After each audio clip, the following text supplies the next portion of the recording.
नमस्कार दोस्तों, मैं हूं एसबी राय और हमारे नए चैनल SRGS ट्यूटोरियल में आपका स्वागत। दोस्तों, ये चैनल नया है, इसलिए हमारा आग्रह रहेगा कि आप इस चैनल को सब्सक्राइब कर लें ताकि जो भी हमारे नए वीडियोज और आइडियाज हो आपके समय पे पहुंचते रहे। इस चैनल के माध्यम से हमारा उद्देश्य है कि हम सभी जो परीक्षार्थी हैं, जो हमारे कंपटीशन एग्जाम में बैठने वाले भाई बहन हो, उनको होने वाली सामान्य जनरल स्टडीज की घटनाओं को समझा सके ताकि उनका एक ओवरऑल उस चीज के बारे में सोच या कंसेप्ट विकसित हो, जो ना केवल उनको यह सक्षम बनाए ताकि वो एग्जाम में आने वाले विभिन्न उससे संबंधित प्रश्नों को हल कर पाए, बल्कि उसके बारे में उनका एक सामान्य नजरिया भी विकसित हो पाए, जो आने वाले समय में विभिन्न चैनलों या टीवी और न्यूज़पेपर के माध्यम से नहीं हो पाता। चलिए आज शुरू करते हैं। आज का हमारा टॉपिक सनातन धर्म और उससे जुड़े 4 धामों के बारे में। दोस्तों, हमें सभी पता है कि जीवन में या धरती पर जो भी इंसान है उसका किसी न किसी धर्म से जुड़ा रहना स्वाभाविक है।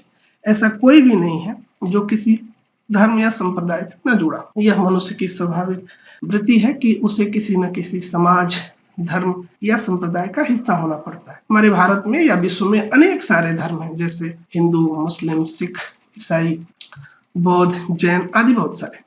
इनमें से एक है सनातनी धर्म, जिसे हिंदू धर्म के भी नाम से जानते हैं। बहुत सारे ऐसे लोग हैं जिन्हें सनातन धर्म या उससे जुड़े 4 धामों के बारे में एक बेसिक जानकारी भी नहीं है। यही हमारा उद्देश्य है कि आज और एक जो भी इससे जुड़े लोग हैं उन्हें एक बताना चाहेंगे कि आखिर सनातन धर्म है क्या और इससे जुड़े 4 धर्म क्यों हैं, उनका क्या महत्व है और ये परंपरा कैसे आगे बढ़ रही है। दोस्तों, सनातन का अर्थ है शाश्वत या हमेशा बने रहने वाला, अर्थात जिसका न आदि है न अंत। ऐसा माना जाता है कि ब्रह्मा, विष्णु, महेश सहित अग्नि, आदित्य, वायु और अंगिरा ने इस धर्म की स्थापना की थी। मतलब इस धर्म की स्थापना तब से हुई थी जब से सृष्टि का निर्माण हुआ। सनातनी या हिंदू धर्म के सभी लोग मानते हैं कि इस धरती का और इस सृष्टि का निर्माण भगवान विष्णु के माध्यम से ब्रह्मा और रुद्र भगवान शंकर जैसे देवताओं ने इसका निर्माण किया, जिसमें अन्य कई सारे देवताओं का भी सहयोग था। और ये तब से प्रथा चली आ रही है। मतलब इस संप्रदाय या इस धर्म का निर्माण इस सृष्टि के निर्माण के साथ ही हुआ। क्रमशः कहें तो विष्णु से ब्रह्मा, ब्रह्मा से 11 रुद्र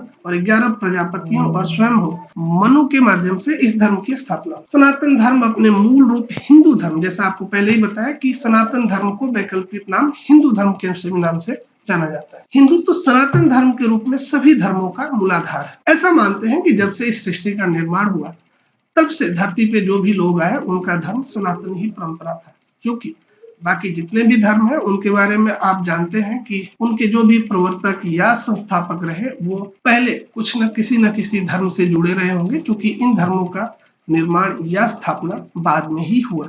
इसलिए मानते हैं कि धरती पे जितने भी मनुष्य हैं उनका किसी न किसी तरह से इस सनातनी परंपरा से इनका हिस्सा या वास्ता रहा हो। अतः यह धर्म सभी धर्मों का मूलाधार है। ओम, जैसा आप जानते हैं कि यह सनातनी या हिंदू धर्म का न केवल एक प्रतीक चिन्ह है, बल्कि इस परंपरा का सबसे पवित्र शब्द भी है। जो हिंदू शब्द है या जो हिंदू धर्म है, यह भारतीय उपमहाद्वीप के धर्म के लिए सनातन धर्म के नाम से जाना जाता है। सनातन धर्म मूलतः भारतीय धर्म है जो किसी जमाने में पूरे भारतीय उपमहाद्वीप तक व्याप्त रहा है। सिंधु नदी के पार के वासियों को ईरान वासी हिंदू कहते थे, जो सौ का उच्चारण ह से करते थे, मतलब सौ को ह कहते थे।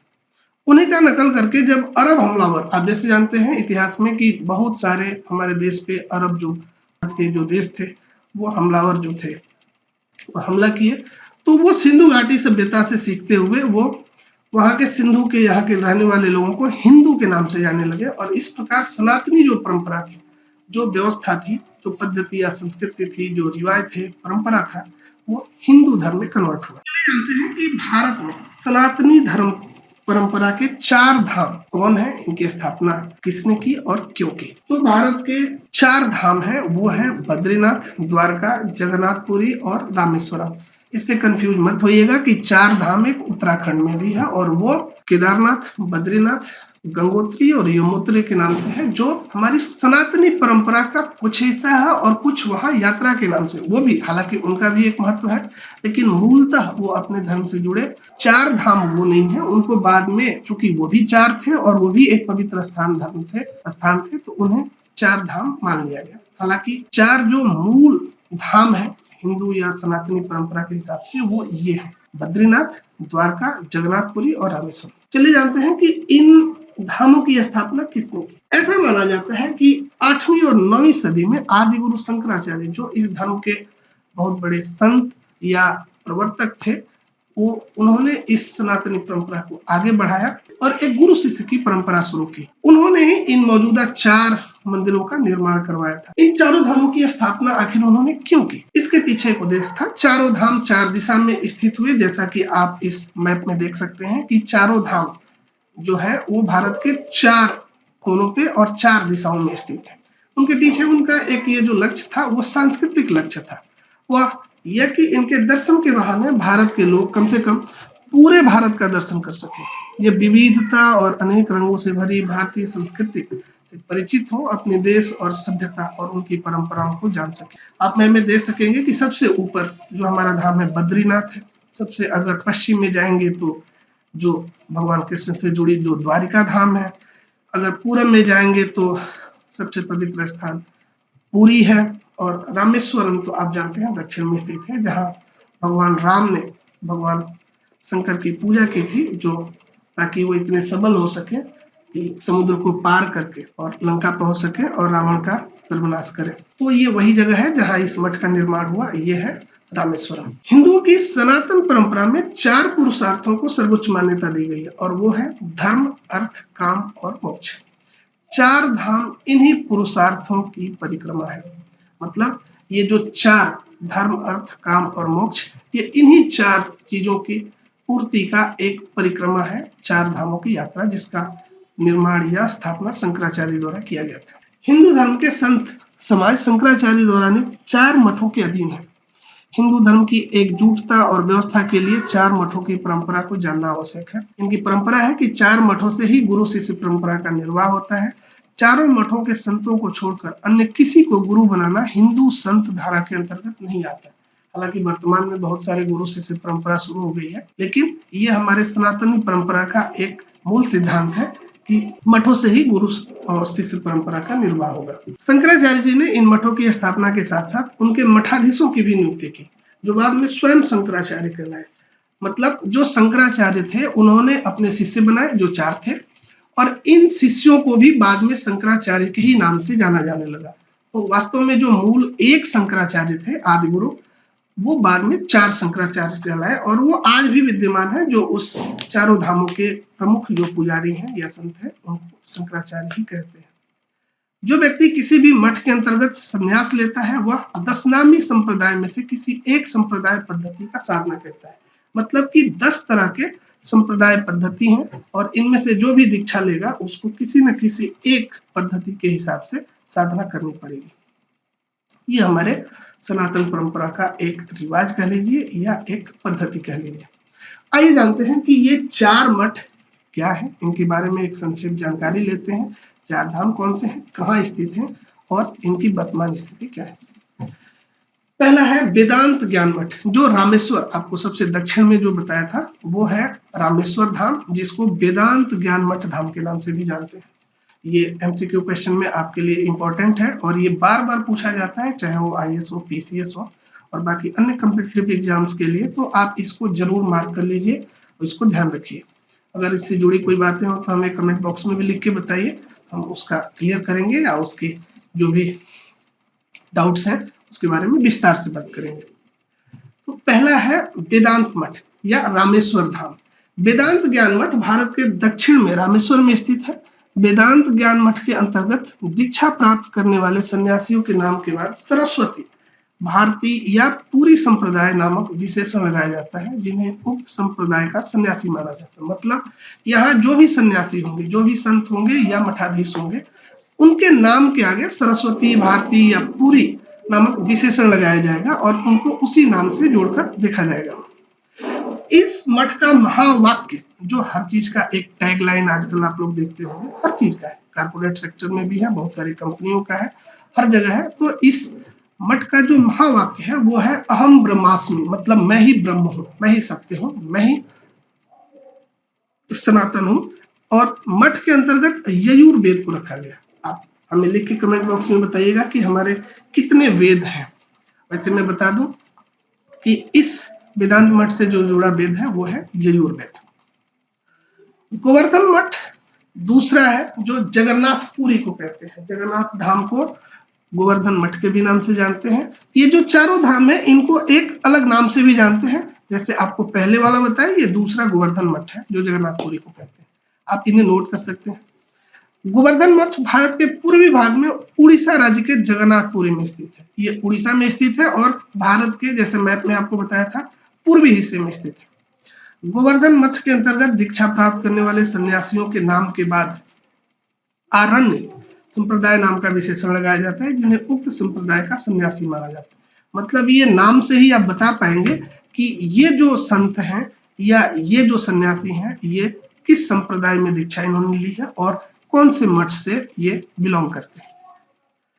इस मठ का महावाक्य है प्रज्ञानम ब्रह्म, मतलब ज्ञान ही ब्रह्मा है।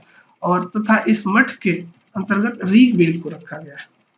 तो मैंने बताया कि हर एक जो धाम है, हर एक मठ है, उसका एक सनातनी परंपरा से संबंध है और एक वेद से जुड़ा हुआ है। इस मठ के प्रथम मठाधीश आदि शंकराचार्य के प्रथम शिष्य पद्मपाद हुए। आदि शंकराचार्य उनको कहते हैं कि जो सबसे पहले शंकराचार्य जिन्होंने इस मठ का निर्माण किया, उनको आदि शंकराचार्य से नाम से जानते हैं। और जो वर्तमान में चारों मठों के जो मठाधीश होते हैं, क्योंकि वो भी शंकराचार्य हैं, इसलिए कोई कंफ्यूजन ना रहे, तो सबसे पहले जो हमारे संप्रदाय को आगे बढ़ाए, उनको, जो भगवान शंकर का रूप माने जाते थे, उनको आदि शंकराचार्य के नाम से जानते हैं। चलिए जानते हैं दूसरा। इसके बाद है शारदा मठ, द्वारिका। सभी जानते हैं कि यह भगवान कृष्ण से जुड़ा हुआ है और यह गुजरात में स्थित है। इसको कालिका मठ के भी नाम से जानते हैं।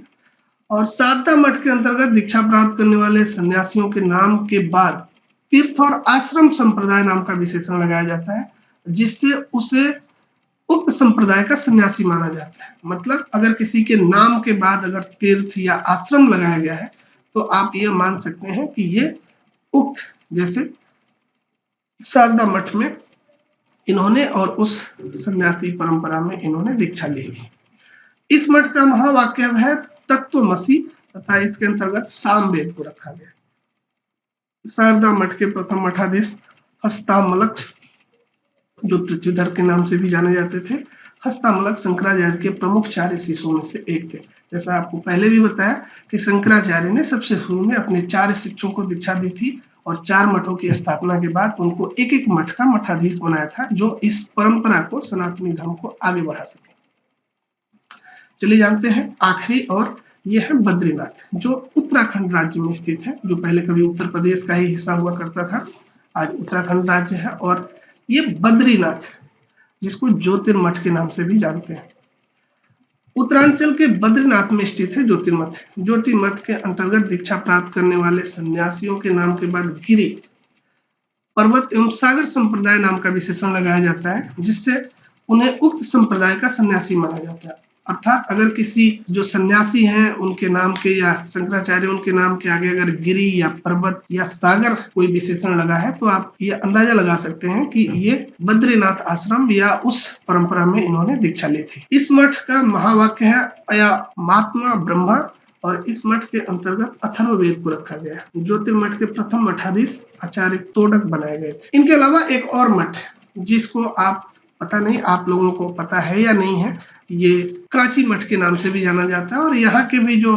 मठाधीश है उनको शंकराचार्य की उपाधि दी जाती है, किंतु यह कई कारणों से भूतकाल में भी विवाद में रहा था। और इस मठ के वर्तमान जो मठाधीश हैं वो स्वामी जयेंद्र सरस्वती हैं, जिनको शंकराचार्य की भी उपाधि मिली हुई है। उक्त मठों या इनके अधीन उप मठों के अंतर्गत संन्यास्त संतों को गुरु बनाना या उनसे दीक्षा लेना ही हिंदू धर्म के अंतर्गत माना जाता है।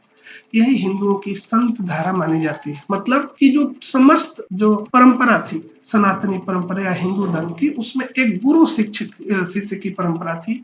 और ऐसा हमारे आदि गुरु जो शंकराचार्य थे, उनका मानना था कि इन मठों से ही जो शिक्षा दीक्षा लेंगे, यही हिंदू रीति रिवाज के अंतर्गत माना जाएगा और यहीं से ये व्यवस्था चलती रहे। तो ये था सनातनी धर्म, हिंदू धर्म और उससे जुड़े 4 धाम, उनके महत्व के बारे में जो मैंने आपको बताया। आपको कैसा लगा ये कमेंट बॉक्स में जरूर बताइएगा, और जो भी डाउट्स हैं या इससे जो भी जुड़े हो, आप अपनी राय जरूर रखिएगा। धन्यवाद। ऐसे अन्य भी कई सारे हम वीडियो विभिन्न मुद्दों पे लेके आते रहेंगे। आपसे अपेक्षा रहेगी कि आप हमारे चैनल को सब्सक्राइब करें, और मेरा आपसे ये दावा है कि वर्तमान में जुड़े जितने भी मुद्दे हैं आम भाषा में एक आम समझ के रूप में आपको प्रस्तुत करेंगे और आपको जो भी लेटेस्ट, चाहे वो जीएस से जो भी मुद्दे हों या धर्म से मुद्दे हों या समाज के विभिन्न मुद्दे हों, उन पे मैं आपको ट्यूटोरियल देता रहूँगा। बहुत बहुत धन्यवाद। नमस्कार।